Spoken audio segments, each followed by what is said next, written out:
Welcome back to the Real with Joseph Lab, and I am Joseph Lab. Hope you guys having a great start to your week. If you're new here, please like, subscribe, and share. I'd really appreciate that. It helps us to fight the algorithms and promote this channel more. And please leave a comment below today's video and let me know what you think about the topic. But yeah, I'll get right to it. The Cavs last night lost at home to the Dallas Mavericks, 130-120. I'm gonna break it down today. I got a little film breakdown for you guys on the Cavs defensively. I did a Cavs film breakdown a little. I think that was about a month ago, maybe, or 2 3 weeks ago when they played the Thunder on that Sunday. Obviously, that was a big game. When post getting or not Jared, post getting James Harden, right? They went up against the defending champs, and it wasn't a great outing for the Cavs. I did a film breakdown that night with Jersey, and a lot of it was on the defensive end. I was not impressed with the Cavs defensively that day, and so I didn't say a whole lot about the Cavs since. I gave some reactions to some games with my guy Humble, but I haven't given a deep analysis of where I think this team is right now. And since that game, the Cavs have had 6 losses, and those 6 losses aren't great. And I think they're 5-5 now in the last 10 games. So I think they're maybe 5-6 in their last 11. I could be wrong on that, but I think that's if I'm doing the math right. But 5-5 in the last 10 games. You know, 6 losses since that Thunder loss. And in that Thunder loss, I wanted to see like, will they clean up some of the things I pointed out? Because a lot of what I saw in that Thunder game was just bad defense, bad fundamentals, just especially on the perimeter, mainly the perimeter. I mean, guys just letting guys just cut back door, bad communication, not getting back at transition. Like that was the problem last year. We played Indiana in that series. They just killed us in transition the whole series.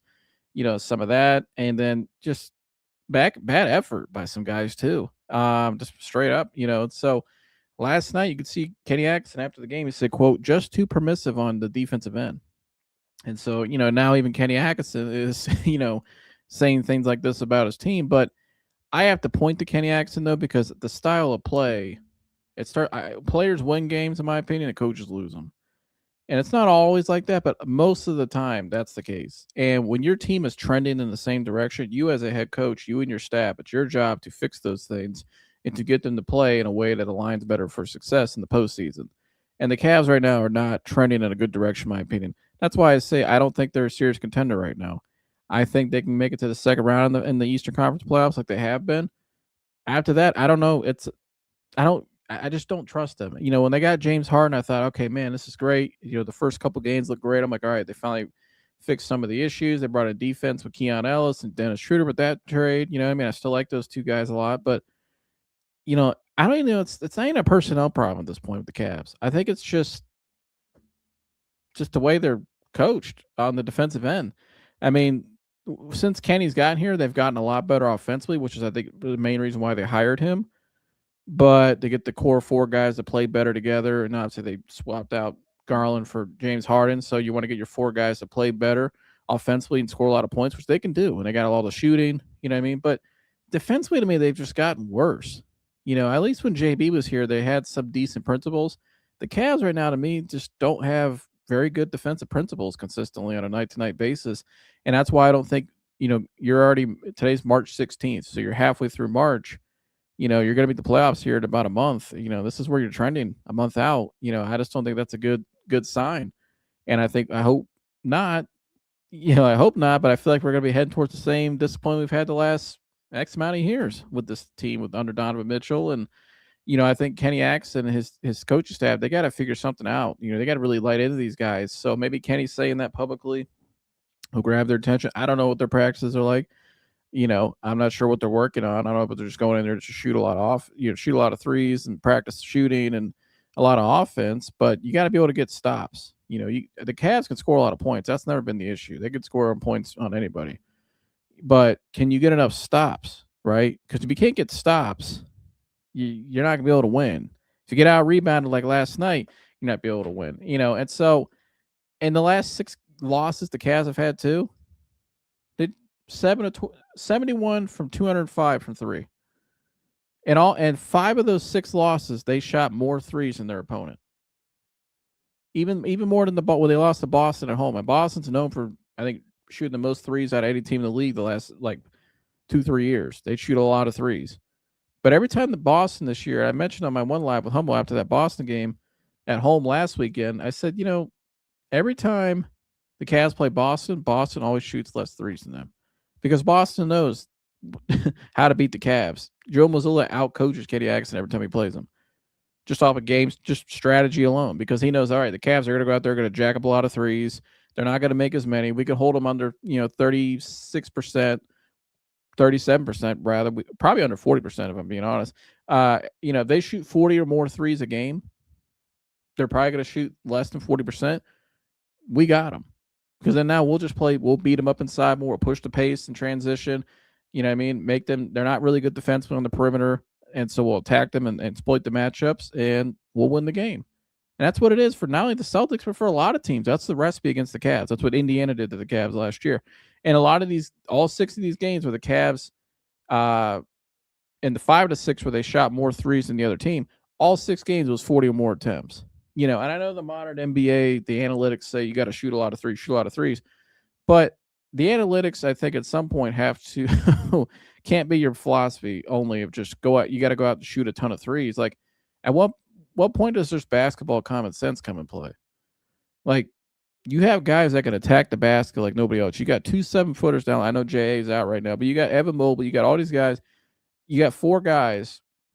2 could score inside, and you got 2 guys who could get to the basket like anybody else and have a pull up from mid range. You could score like anybody in Donovan Mitchell and James Harden. Why are you so one dimensional? Why 71 of 205 from 3, 34% in your last 6 losses? That's just not a good trend. And then on top, when you top that with the defensive end, because the one thing, it's like you look at both ends of the floor. On offense, they're shooting too many threes in a lot of these games, which has been the case for the Cavs, and I've been bitching about it all year. Right, and you're not hitting the threes, but you just keep hoisting, just like last year against Indiana. Like Dan said, just keep hoisting. Just go out there and keep hoisting. But then you also look at the defensive end. You can't guard anybody on the perimeter, and so what's the in between? Transition. When you shoot a lot of threes, a lot of times those threes turn into longer rebounds that a lot of times the other team's guards are getting, and they're just pushing up a transition. And I got a couple of those plays, just like Indiana did with us last year, where they just get it and go and make the Cavs have to get back, and the Cavs can't match up properly on defense and get set. And so now teams can just exploit mismatches and go at what they want. And the Cavs like to switch everything on pick and rolls too, or picking pops and all that. So teams are just picking on the Cavs defensively, and the Cavs aren't hurting themselves because a lot of times what could be your better defense, your better offense. But the Cavs offensively aren't as efficient as they should be. They could score points like anybody, but they're not a very efficient team right now. 71 of 205, 34% in the last 6 games. And defensively last night, like we saw, just not that great on the perimeter. And you haven't improved since your loss to the defending champs. Yeah, there's something wrong there. So let's get to this box score here now. And so now you can see we got the box score pulled up here. So again, the final score is 130 to 120. And let me score it out here. So you look at field goals, right? 53%, 51%, so pretty even. But 3-point attempts, Cavs 16 of 41 from 3, 39%, which isn't terrible, right? 3-point attempts for the Mavericks, though, only 30 for 50%. Very efficient, right? More efficient than the Cavs. I think last night where the Cavs really got beat, you look at the free throw line. I mean, they were 23 or 27 for 85%. The Cavs 14 of 21 for 67%. 67% from the free throw line as a team is atrocious. That should never happen. Cavs got out rebounded against the Dallas Mavericks, who are, again, a young team, 23 or 45 of the year. Not a great team. You got out rebounded. Again, this is a team that traded Anthony Davis already this season. So they're kind of looking forward to next year, just hoping Cooper Flagg looks like a dude, which he does. Total turnovers, Cavs, 16 turnovers. That's when you look at the box score after game, the 2 stats you want to look at is rebounds and turnovers. If you get out rebounded, you're going to have a problem winning the game. If you turn the ball over and not get out rebounded, you're really going to have a hard time winning the game. The Cavs gave off 25 points conceded off of turnovers. 25. Fast break points, 24. So that explains, I'll get to that in a minute. Some of those turnovers going into transition offense for the Mavericks to get easy buckets because the Cavs do not get back well as a defensive team. There's not a good transition defensive team, haven't been. And percent led for the Mavericks, 87% for the game. So the Cavs kind of got a taste of their own, or not taste of them. The Cavs kind of got a taste of what the Thunder are did to them in that game that broke down, what the Celtics have done to them, what the Pacers did to them last year. Is just attack them on the perimeter. You know what I mean? Exploit all their bad defenders. They're not going to rotate well. They're not communicating well. They're going to shoot a lot of threes. And if we just push the ball up the floor in transition, we'll get some easy baskets, and if we can force some turnovers, really get some easy baskets. And that's what they did last night. And it's the same thing Indiana did to them. It's the same thing Boston does to them. And like what Boston does with Tatum and Brown, they'll get Brown and Tatum up, one-on-one against certain guys like Dean Wade and James. I'm sure they'll tag James Harden in the postseason because defensively James is a liability. And some of our weaker defenders. And so Max Strus, I think, got picked on last night, which you expected because it was his first game back. I think they probably felt like, is this guy in game shape yet? But and it was good to see Max back. I thought Max had a solid game. But, teams are doing the same thing to the Cavs over and over and over again. And the Cavs, why I think it's a problem is they're not adjusting to that. Like, again, I'm looking at the trend since the Thunder game. You have not improved since the Thunder game of the weaknesses that they, not just the Thunder, but a lot of teams keep exploiting you with. Why is that? It can't just be a personnel thing at the end of the day. They went out and got you Kenny Atkinson, Keon Ellis, and Dennis Schroeder at the deadline. Two very good defensive players. And you're still having the same problems. They went out and got you James Harden, a guy who's a bigger point guard, who can push the pace of the floor and attack teams the way they attacked you. But we're still jacking up threes. So we're still jacking up a ton of threes. We're shooting, what was the stat right here? Yeah, 34% in our last 6 losses. Out of 205 threes, we're 34%. 205, it's insane to me even still. But and then defensively, you got the same problems. Bad principles, bad fundamentals, bad communication. Nothing's getting fixed. So what's this trending towards? Another postseason, debacle. And I hate to say debacle because last year was a debacle. You were a number one team throughout most of the year all the year last year, especially in the Eastern Conference. You were the number one team, and you went out in the second round and got beat like that. It's unacceptable. I'm gonna get to the film now and break all this down. So let's get to it. All right, so let's get back to it now. You heard me talk about the bad transition defense, and here we go right out the bat. First couple plays of the game, you can see right here the Cavs turn the ball over. So there's one turnover right there. That we'll see. Cavs 20. What was that? Let me look right here. Cavs had 16 turnovers last night. 25 points conceded off of turnovers. So here's gonna be 2 of the 25 right here. You can see the Cavs turn the ball over. Now Keon Ellis is the last person back here. You can see right here, number 14, Keon Ellis. He's gonna move up here, and the ball's on the floor. I think he's looking to see, we got the ball. They got the ball right here. Keon Ellis should turn and sprint back middle and stop ball. And everybody else should turn and sprint back. Dean Wade should be back. James Harden needs you to turn and sprint. James Harden should try to get right up here and at least cut the ball off. Make the guys slow down so we can get guys time to recover and get back. Because we got one guy down on the floor. Everyone needs to turn and start sprinting as well. But we get all the way down here, and Keon Ellis is watching the ball going over his head because he did not account for Cooper Flagg getting back. Cooper Flagg ran right around him. Yeah, it looked like a wide receiver running through a busted coverage in football, like just right over the top, over the safety, and won. And so, because you got out of position too, the only way you could stop him was to try to foul him, and he got an and one on you because he's bigger. So again, right off the bat, turnover, not getting back in transition, and 1. 3 points. It's the same thing. And so we're going to see more of these here in a second. And so we get to the next possession now. Dean Wade lays it in. They get the ball immediately, pushed down the court. And they get all the way down. You see, now Dean Wade's guarding the ball handler, the point guard here. So he's the primary ball handler. He gets right down in the paint. Dean Wade does a nice job, actually, of stopping the ball and making him pick up on the gather. You see right here, doing a nice job recovering. He's going to get the quicker guy. Right, so he's going to dish it down right here to this guy coming over the top. Little jump hook. He misses, but so we have one guy right here, right? One guy for the Dallas Mavericks who just shot the ball. We have one. The Dallas Mavericks have one guy right here. The Cavs, we have 1, 2, 3 guys and 2 guys who were over 6'10" right here. And we have 3 guys out here. Not one person boxes out PJ Washington right here. And he just goes right up and lays it right back in. And Kenny Atkinson has to call a timeout because this is unacceptable. You're at home against a lowly Mavericks team who's tanking pretty much to lose out the rest of the year. And this is the effort you have at home. You just beat them on the road in their building. You beat them pretty good. Why not come back and beat them again and get another easy win? Try to get up. This could be a game you can blow them out at home. Get your guys some rest. Play some other guy, younger guy, or bench guys for the rest of the night. But no, we're gonna come out with this effort right here. 2 guys can't box out one. James Harden. I don't even blame James because James is outside of the paint there, but really it's on Evan especially and Dean Wade. Box out. It's just bad effort, bad principles, bad fundamentals.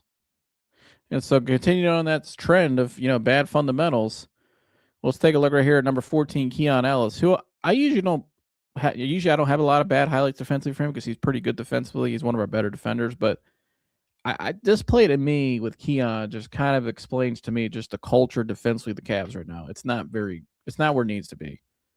I don't want to say it's that bad, but it's not great. You know what I mean? Because this stuff, it's not just one guy. You could say, well, Keon, he's a good defender. He can have lapses here or there. But this is a trend that happens just as a team defensively. This is the same things. I can go back to the last time I did a film breakdown of the Cavs against the Thunder, almost 3 weeks ago. It's the same thing. It's the same trend, right? That means you're not breaking the habits in practice. That means they're not being fixed. And this is the same thing we saw James Harden do. Remember, Jersey and I were joking about it, where he's just look at Keon Ellis. He's not really in a good position here.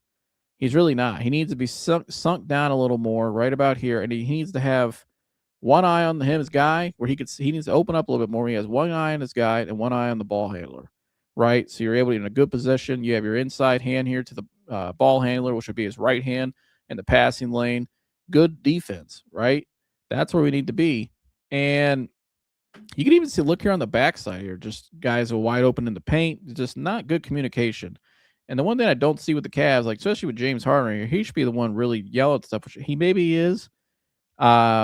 But the Cavs in a lot of these breakdowns don't seem to communicate well, because after the breakdowns, they're looking at each other, arguing about it. And I don't say argue, but just like pulling each other, like, wait, where are you supposed to get this guy? You're not communicating well. Bad teams play in silence. Good teams, great teams, they're always talking, they're always communicating.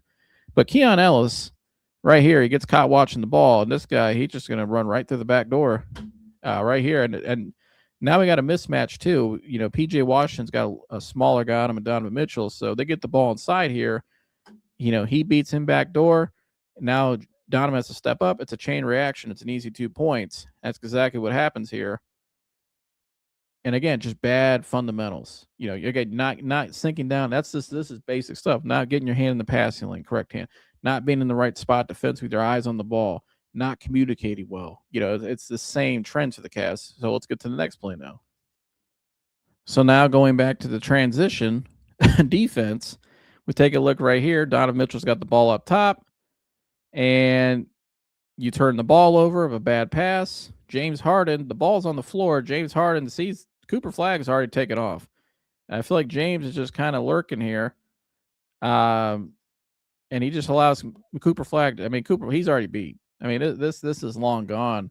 Evan Mobley also here I think he's trying to guard the ball, I guess. Max Strus, his guy's already taken off on. The Cavs are just not getting back. James Harden especially just caught standing there. As soon as the ball's on the ground, you're the last man back. You got to start running back a little bit just in case, because this could happen.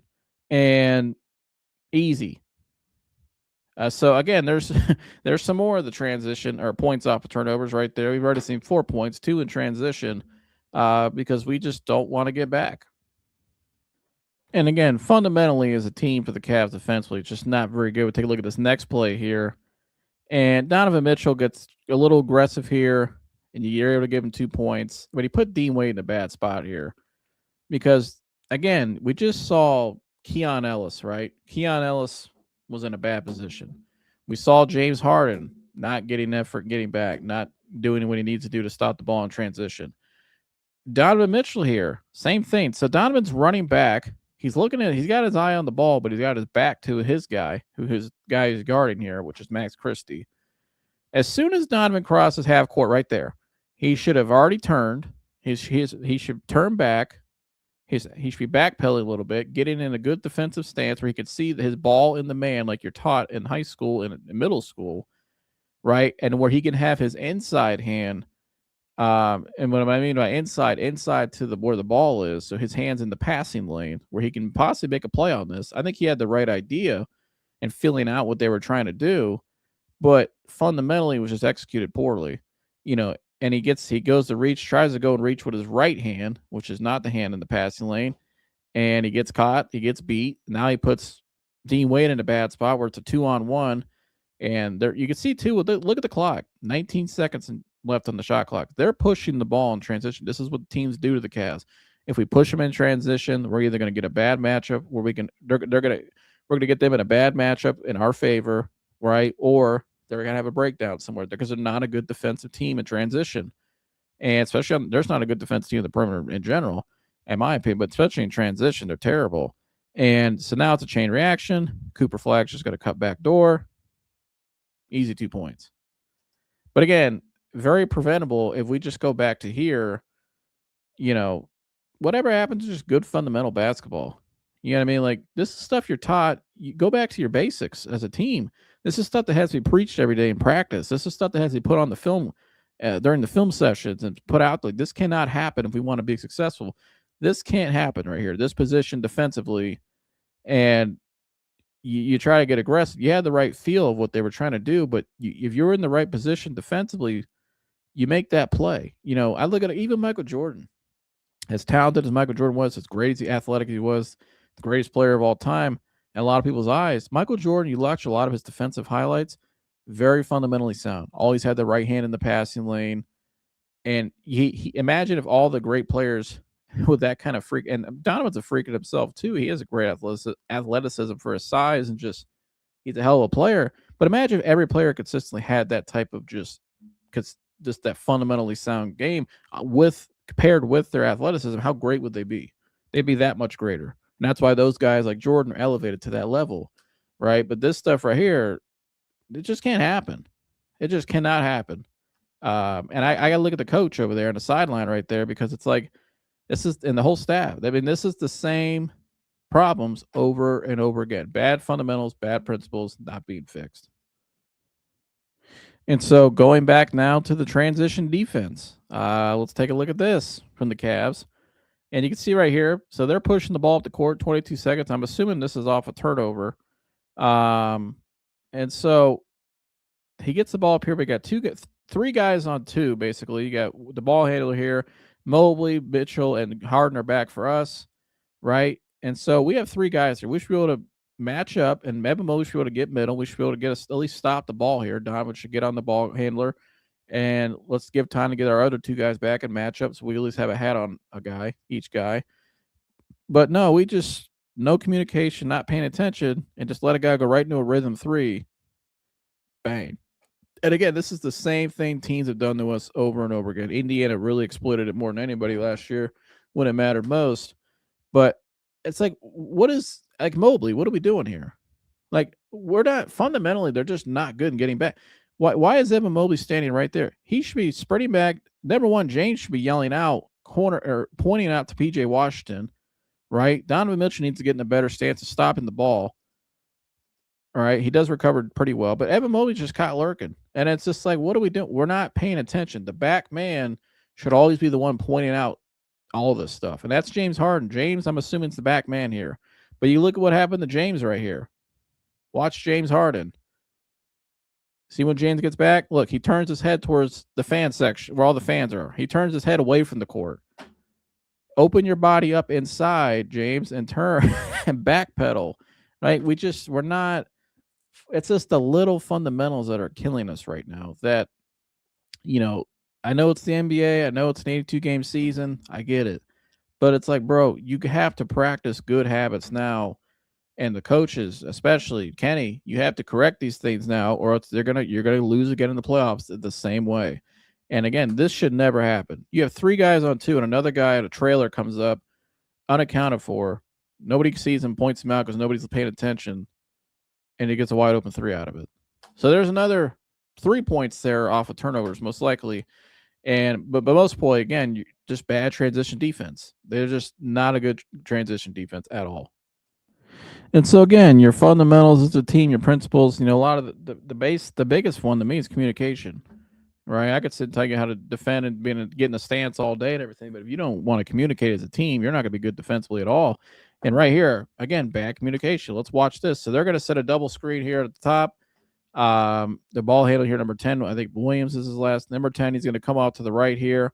Cooper Flagg's going to go all the way out here off his first screen. They got the center right here screening Harden, so they're trying to open up the ball handler and see if they can get something out of this action here. Obviously, his guy's going to slip to the basket, Mobley's, and then Cooper Flagg's will be right here. So they really have the Cats both ways here, honestly, because you can see right here they don't do a good job of picking up the roller right away. And so what happens is it makes Keon Ellis have to go middle, so it leaves this guy open, right? But you also have Cooper Flagg wide open. Why is that? Because James Harden and Dennis Schroeder both went towards the same guy. They had to switch this, which I don't like because you try to fight through the screen, but the Cavs just don't like doing that a lot of times. So, like right here, we should know, like, we know a screen's coming. Like what I would have liked to have seen here, to at least stop the ball. I like to see Schroeder go under here, just to get right there under. Because why you can go under here because he's all the way out here at half court. This guy's not a threat from here. Go out there. Mobley should sink. Actually, no, Mobley should sink a little bit. He should run through there, stop the ball handler, and James Harden should. And this should be on Evan Mobley here to communicate that, hey, you need to go out here and Schroeder. But there's no communication here because two guys go to the same guy, right? So he goes here, he goes there, he goes there. Boom, we stopped it. We got the wall reformed here. When I say wall, I got my guy here. I got like our defensive rotation is still there, right? We still have a defense. We're still set up defensively. We can stop these guys. But we don't do that. We have two guys because we don't communicate. Go to one, and it leaves Cooper Flagg wide open, and he makes him pay. Bad communication. And you can see right there, though, James and Schroeder telling each other, like, we messed that up. But, again, I think it's communication breakdown, clearly, because it just was not executed properly. But I can look to one point like this and say, okay, that stuff happens, like I say, but this is the same. It's the same pattern and trend I'm seeing from the Cavs. This is the same shit I saw against the Thunder. It's the same shit I'm seeing now, 3 weeks later, and we're almost a month out from the postseason. It's not a good trend that they're on right now.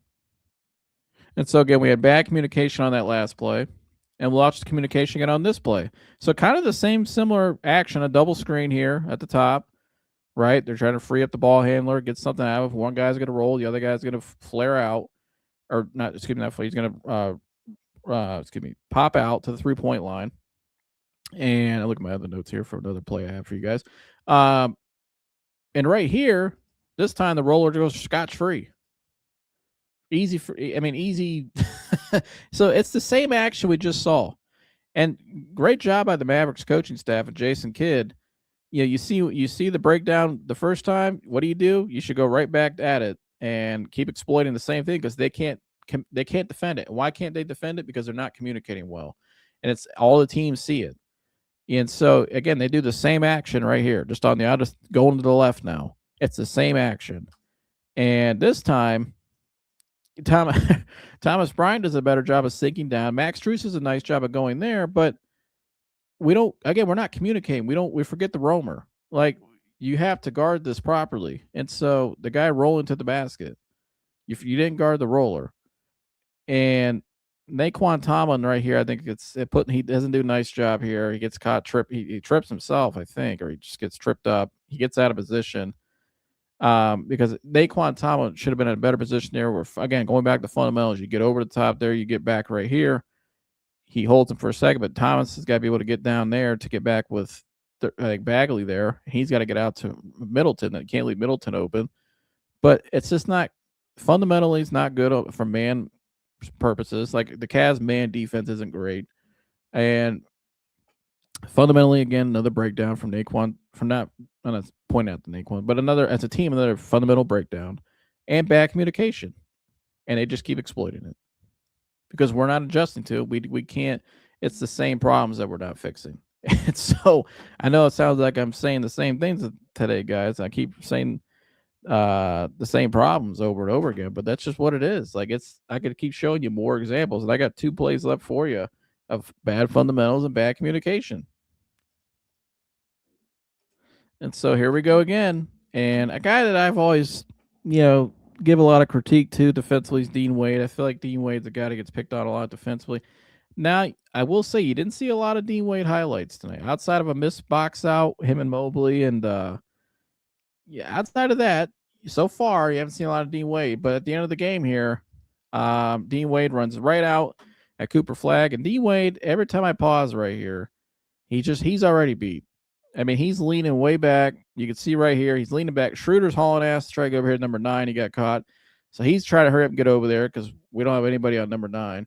And then Dean Wade again out of position. And so is Dennis Schroeder. Dennis Schroeder's out of position too. And so because Dennis Schroeder's out of position, you see Dean Wade, he's already crossing his legs. He's already beat. So let's start there actually with Dean Wade, right? It's a nice layup there from Schroeder. I'm not sure what Schroeder's doing here, but he's. I wish I could see the play from full. I think this is an out of bounds play. Again, they have 6 seconds left on the clock, so you got to be able to get a stop here. You're down 12. I mean, you can't. You still got a whole quarter left, basically 10 minutes. You can get right back in this at home. But no, Dean Wade. First thing he does, Ronnie, he just runs out there and just plants. He's not on. He doesn't have good balance here. He's not in a good fundamental stance. He's already beat.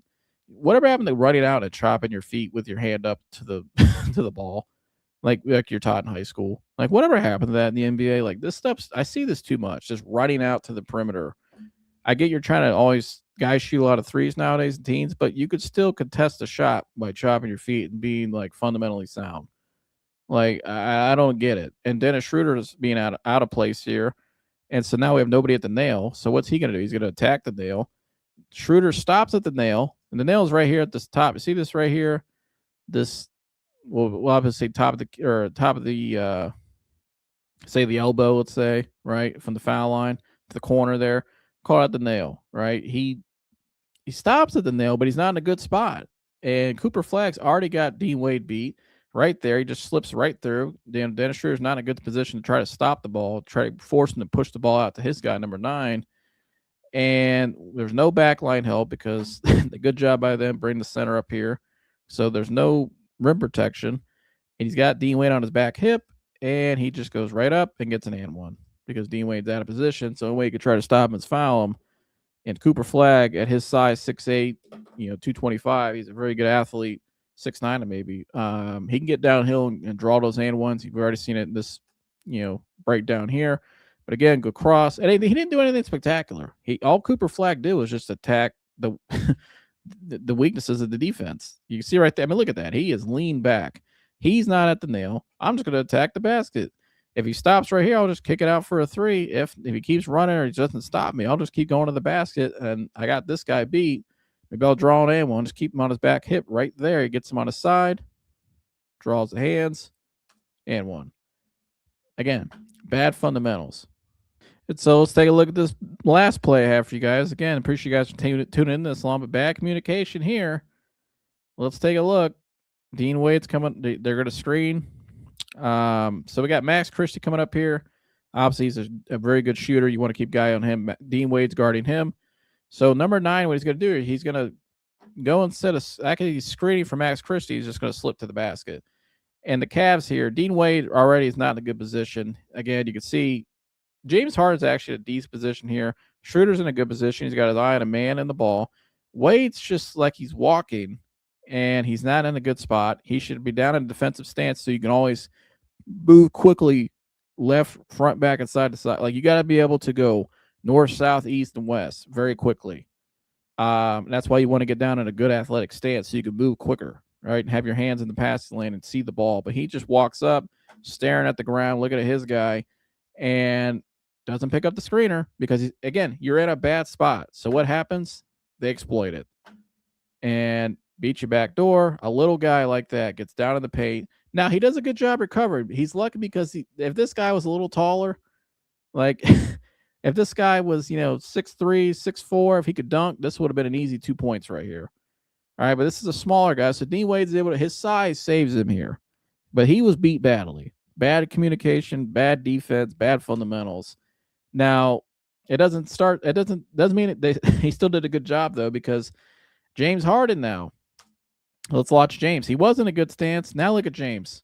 I think James. Now I'll give James some grace here. He probably thought, why didn't this guy shoot the ball? And this guy still should have shot the ball, or at least should have pump faked. He probably would have got a foul. But James, again, James, is he in a good spot here? This should have been a steal for James Harden. Like, dude, get in the passing lane. Stay down on a defensive stance. Get your inside hand. Get in the passing lane. Cooper Flagg's right here. You don't know where your man is. So he's able to just kick it right out to him. I mean, and James, just look at James. It's like he's a spectator. Just watch. Look at this break pass here to Cooper Flagg for number 9. And what does Cooper Flagg do? James is still down here. He's not out on the perimeter yet. He doesn't get out to Cooper Flagg. Cooper Flagg just pulls right up in rhythm. Just gets right up to a spot. Dean Wade's right there. James is right there. You think anybody could test this shot? No, he just pulls up. I mean, James put a hand up, but he was already beat. It should have never got to that point to begin with, number one. But 2 guys on 1, he just pulls right up. No, don't stop me. Let me get up in rhythm. Bam.